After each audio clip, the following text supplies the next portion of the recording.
अब हम आज के टॉपिक पे जो हम डिस्कस करने जा रहे हैं वो है, टॉपिक का नाम है determination of equilibrium, level of national income, total output and employment. आज इस चैप्टर पे हम इस टॉपिक में हम डिस्कस करेंगे।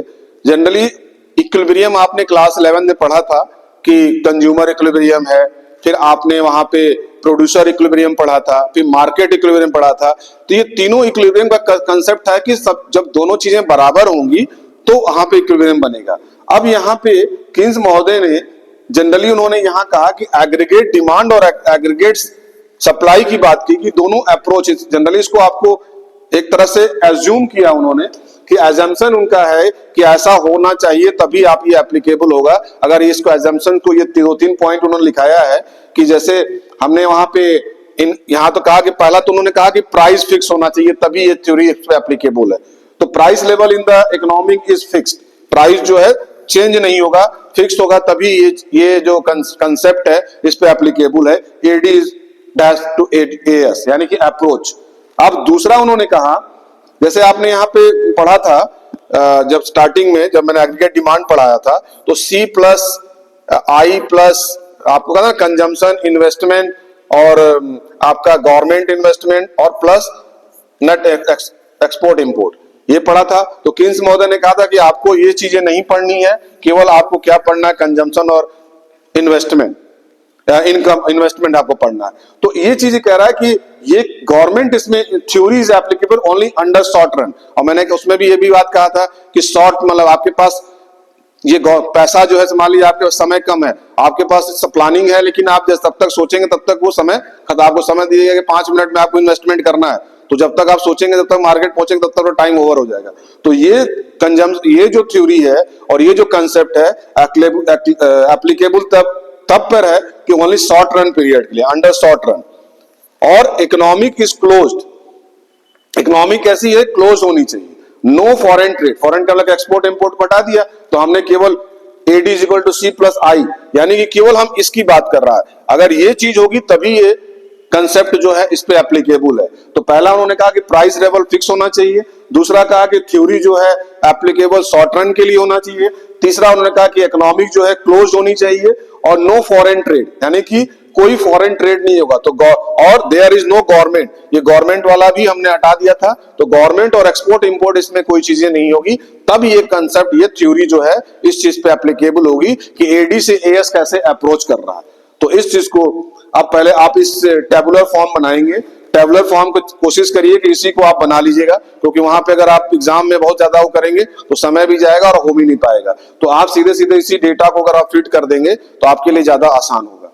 तो जैसे पहले मैंने पहला कॉलम बनाया इनकम यानी कि Y आउटपुट, कंजम्पशन यानी कि C output, saving S, investment I, AD का फॉर्मूला मैंने बताया था AD C प्लस I और AS जो होता है C plus S। AD C plus I बोले कंजम्पशन प्लस इन्वेस्टमेंट और C प्लस S बोले कंजम्पशन प्लस सेविंग। अब इसको जीरो इनकम जब हमारी थी तो हमारा कंजम्पशन कितना था 60, क्योंकि कभी भी कंजम्पशन जीरो नहीं हो सकता है। और जब 60 हमारा कंजम्पशन हुआ तो हमारी सेविंग कितनी हो गई, क्योंकि हमने 60 कंजम्पशन हमने पास्ट सेविंग से ही कंज्यूम किया था, तो हमारी सेविंग कितनी हो जाएगी, नेगेटिव हो जाएगी -60। और इन्वेस्टमेंट हमने क्या कहा था कि सब पे इन्वेस्टमेंट जो है इक्वल ही होगा, वो 60 सब पे आपका इन्वेस्टमेंट है। AD क्या है, C और I को जोड़ देंगे तो AD निकल आया, और AS क्या है, C और S को जोड़ देंगे तो AS निकल आया। तो ये देखिए सारे फॉर्मूला आपके 600 तक की ये डेटा। अब इसमें देखना है कि इक्विलिब्रियम कहां बन रहा है। तो आप देखिए AD और AS में कोई ऐसी वैल्यू है जहां पे इक्वल हो रहा है, तो आप देखिए यानी कि 400 आपका यहाँ पे और 400 ये दोनों value AD is equal to AS हो रहा, यही इक्विलिब्रियम है। तो ये कहां पे हो रहा है, कितने इनकम पे हो रहा है, 400 इनकम पे हमारा AD और AS दोनों बराबर हो रहा है। यानी कि 400 रुपए हमारी इनकम है तो हमारा एग्रीगेट डिमांड भी 400 है और एग्रीगेट सप्लाई भी 400 है, तो एग्रीगेट सेविंग भी 400 है, तो मतलब सप्लाई। तो ये चीजें जब दोनों चीजें बराबर होंगी तो क्या होगा, हमारा इक्विलिब्रियम यही बनेगा। इक्विलिब्रियम का यही कंसेप्ट था कि देखिए AD और AS जहां बराबर हो रहा वही इक्विलिब्रियम है, तो इस पॉइंट को हम E पॉइंट कहते हैं। अब इसको अगर हम प्लॉट करें इक्विलिब्रियम, ये देखिए equilibrium level of national income is determined by that point where aggregate demand is equal to aggregate supply. जब एग्रीगेट डिमांड और एग्रीगेट सप्लाई इक्वल हो रही है, यानी कि 400 वहां भी है, एग्रीगेट डिमांड भी है और 400 यानी कि एग्रीगेट सप्लाई भी है, तो यहीं पे इक्विलिब्रियम बन रहा है। तो ये तो हमारी एक आउटपुट है। इसी कारण है कि national income is determined by that point where aggregate demand is equal to aggregate supply. This is aggregate demand is equal to aggregate supply. यही हमारा इक्विलिब्रियम पॉइंट है जिसको हम ई से लोकेट करते हैं। ठीक, सिंपली द इक्विलिब्रियम कंडीशन क्या होगी, AD is equal to AS। और अगर हम AD is equal to AS लिख सकते हैं तो क्या हम Y is equal to C plus I नहीं लिख सकते हैं? AD का मतलब क्या, एग्रीगेट डिमांड। एग्रीगेट डिमांड को हम Y से कहते हैं क्योंकि यहाँ पे इनकम की बात कर रहा है, और AS में क्या क्या होता है, कंजम्पशन प्लस इन्वेस्टमेंट, तो C प्लस I। तो ये इसका फॉर्मूला एक हुआ। अब इसको जब हम कीन्स के अकॉर्डिंग इसको प्लॉट करेंगे तो आप ये देखिए, मैंने यहाँ पे क्या लिखा, इनकम लिखा, यानी कि आउटपुट इनकम, और इधर क्या लिख दिया, AD और AS, यानी कि एग्रीगेट डिमांड और AS जो है हमको इनकम पे शो करना है। तो पहले हमने क्या किया, इस चीज को देखिए, सॉरी, अब यहां पे हमने क्या किया, जब हमारी इनकम हम कहां शो करेंगे, जब हमारी इनकम जीरो थी, इनकम जीरो होगी क्योंकि जीरो, हम यहाँ स्टार्टिंग पॉइंट 20 से नहीं कर सकते कि इनकम हमारी जीरो थी, तो हमारा ये पॉइंट 45 डिग्री पे गया ये, यानी कि ये AS हुआ। और जब हमारा इनकम जीरो था तो कंजम्पशन क्या था, कंजम्पशन 60 था, तो इसको हम जीरो से नहीं करेंगे, तो यहां से पॉइंट लेंगे, तो ये हमारा कंजम्पशन का पॉइंट बना, यानी कि AD बना। ये AD हो गया और ये AS हो गया, और ये दोनों जहां इंटरसेक्ट कर रहे हैं, जहां पे दोनों बराबर हो रहे हैं, 400 और 400, तो ये पॉइंट क्या बना, E पॉइंट बना। और E को हम इसके इकोनॉमिकली लैंग्वेज में क्या कहते हैं, ये E ही आपका इक्विलिब्रियम है। और ये Y हमारा जो है, ये हमारा इसके नीचे जो आया, ये एक आउटपुट आया। ये तो आपका एक जनरल फिगर बन गया कि हमारा AD और AS जहां पे इंटरसेक्ट कर रहे हैं, जहां दोनों बराबर हैं, वही हमारी इनकम क्या है, Y है, वही हमारी इक्विलिब्रियम बन रही है। यानी कि हमारा इनकम 400 है तो हमारी AD भी 400 है और हमारा AS भी 400 है, तो ये हमारा स्टैंडर्ड एक बन गया। लेकिन क्या जरूरी है कि यही होगा? अब अगर मान लीजिए, आप ऐसे समझिए कि अगर मार्केट, मतलब हमारी डिमांड जो है 6 डिब्बे की है और प्रोड्यूसर के पास केवल 2 डिब्बे हैं, प्रोड्यूसर के पास केवल 2 डिब्बे हैं और हमारे पास हमारी डिमांड जो 6 डिब्बे की है, तो आपकी जब 6 डिब्बे की डिमांड है, यानी कि demand is greater then supply, यानी AD is greater then AS, तो कैसे पूरा होगा कि AD अगर हमारा ज्यादा है AS से, सप्लाई प्रोड्यूसर केवल 2 ही उसके पास डिब्बे हैं और 6 डिब्बे की हमारी रिक्वायरमेंट है, तो इस कंडीशन में प्रोड्यूसर क्या करेगा, इस कंडीशन में प्रोड्यूसर जो है अपने प्रोडक्ट को बढ़ाएगा, यानी प्रोडक्शन वो बढ़ाएगा ताकि ये डिमांड को पूरा किया जा सके। तो ये जब हम यहाँ पे लाइन ये कर रहे हैं कि हमारा ये पॉइंट जो है, तो हम प्रोड्यूसर जो है इसको किधर बढ़ेगा, ये हमारी इनकम की तरफ बढ़ेगा, Y की तरफ बढ़ेगा।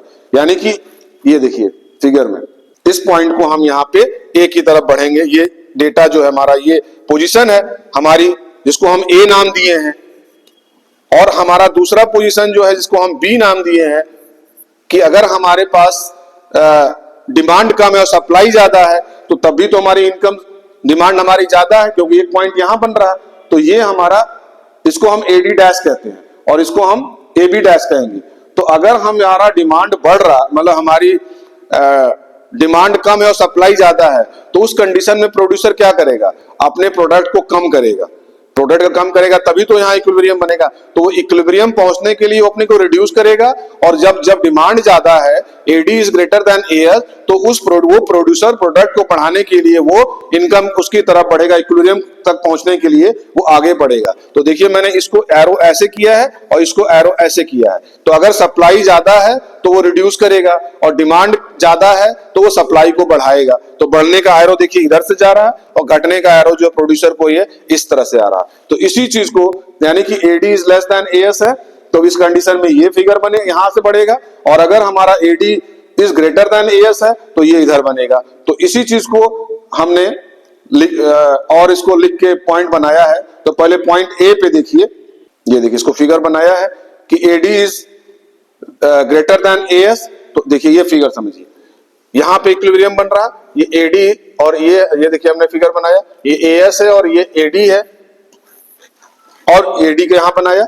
तो जब हमारा ओ है और ये ओ है, ओए है, क्योंकि हमारा इनकम जो है, जो हमारा फिक्स जो आउटपुट आया था इक्विलिब्रियम वाई पे आया था, लेकिन कंडीशंस कंट्री में ये है कि हमारे पास डिमांड ज्यादा है और सप्लाई कम है। तो डिमांड जब ज्यादा होगा, सप्लाई कम होगा, तो प्रोड्यूसर वहां क्या करेगा, अपने प्रोडक्ट को बढ़ाएगा ताकि डिमांड की पूर्ति की जा सके।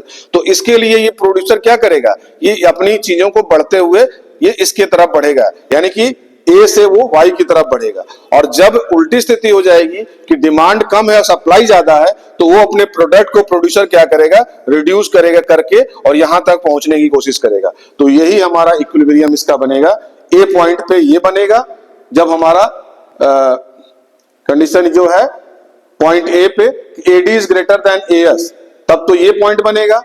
और अगर हमारा AD is less than AS है तो इस कंडीशन में हमारा बी पॉइंट बनेगा, उसका फिगर ये बनेगा, पॉइंट बी पे ये बनेगा। पॉइंट बी का ये फिगर ये है और पॉइंट ए का फिगर जो है, अब इसको देखिए, जो इसको मैंने लिखा है, लिखने पे देखिए इसको एक्सप्लेन किया है।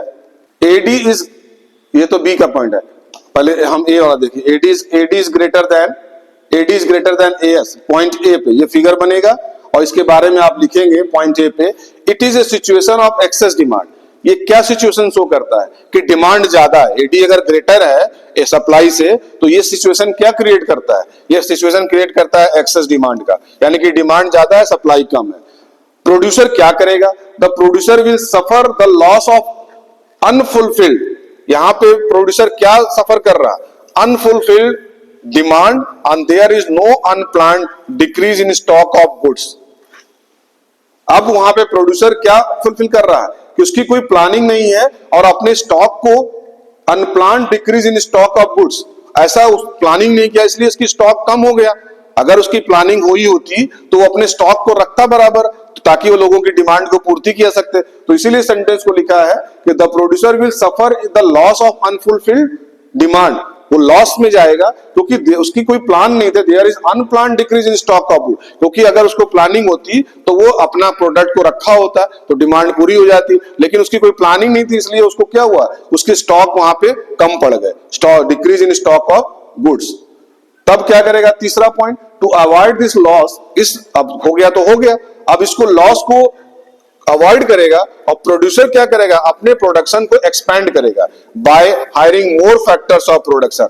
अब वो आगे और भी प्रोडक्ट बनाने के लिए कोशिश करेगा ताकि अपने उस लॉस की पूर्ति कर सके। तो producer will expand the production by hiring more factor of production. वो अधिक प्रोडक्शन तैयार करने के लिए हायर करेगा और अपनी वो तैयारी करेगा ताकि उस डिमांड को पूरा कर सके।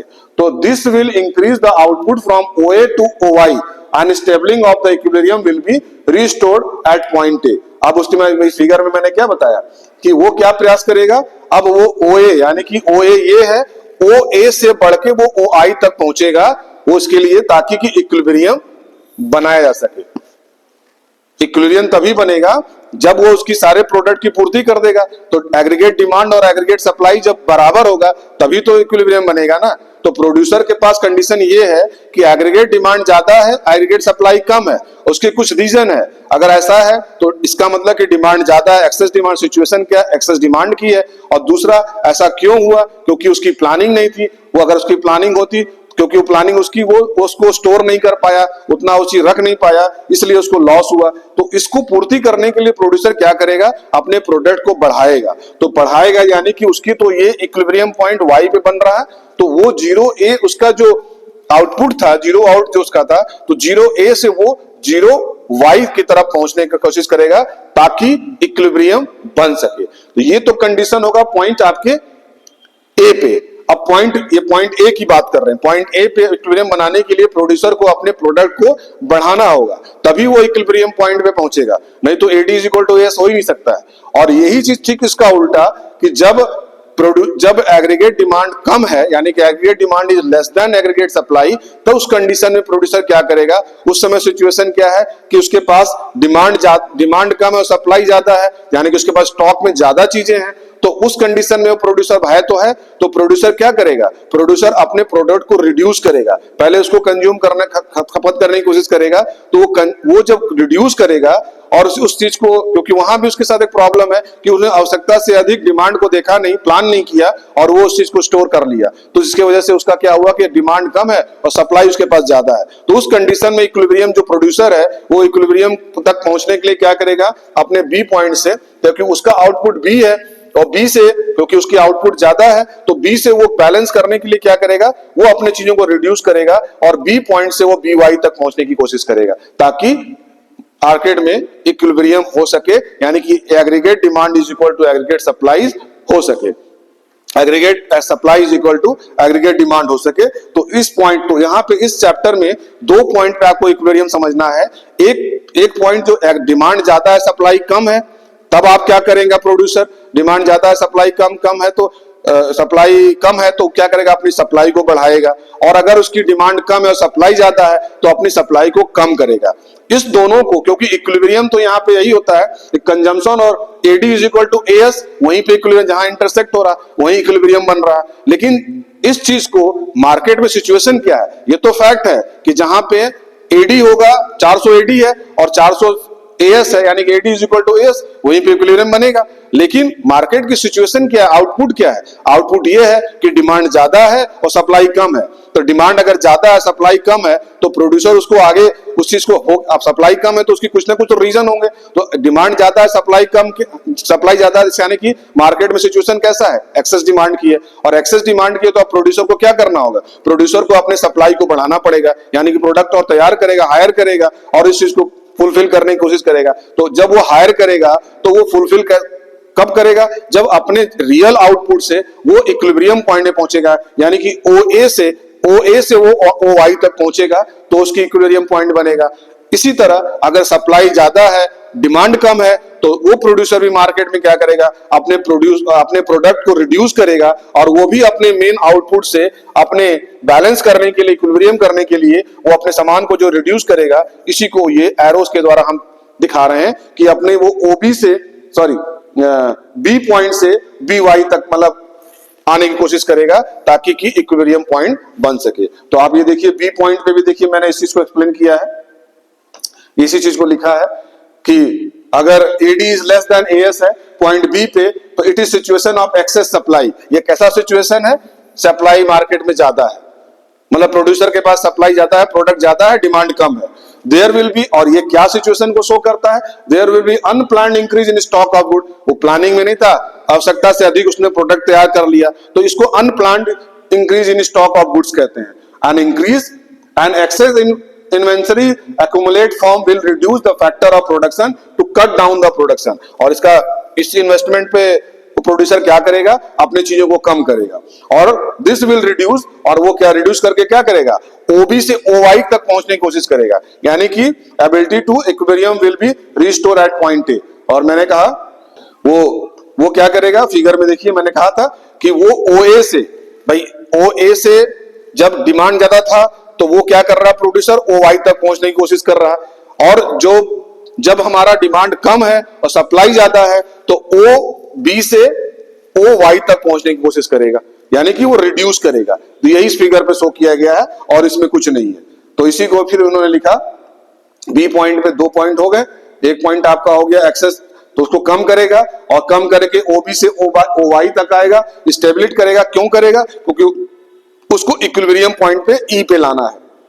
तो ये 2 पॉइंट आपके इसमें इस तरह के फिगर आपके बनेंगे। दोनों चीज मैंने इस पे लिखवा भी दिया है। अब अगले टॉपिक पे हम पढ़ेंगे कि सेविंग इन्वेस्टमेंट क्या होगा। अभी तो आपने क्या पढ़ा था, इन्वेस्टमेंट पढ़ा कि हम डिमांड और सप्लाई पे क्या होगा, इसने अभी आपने पढ़ा एडी और एएस का अप्रोच पढ़ा, और अब अगला चैप्टर में आप सेविंग इन्वेस्टमेंट पे हम बात करेंगे कि उसको हम एक्सप्लेन करके आपको इसको समझाने का प्रयास करेंगे। Thank you.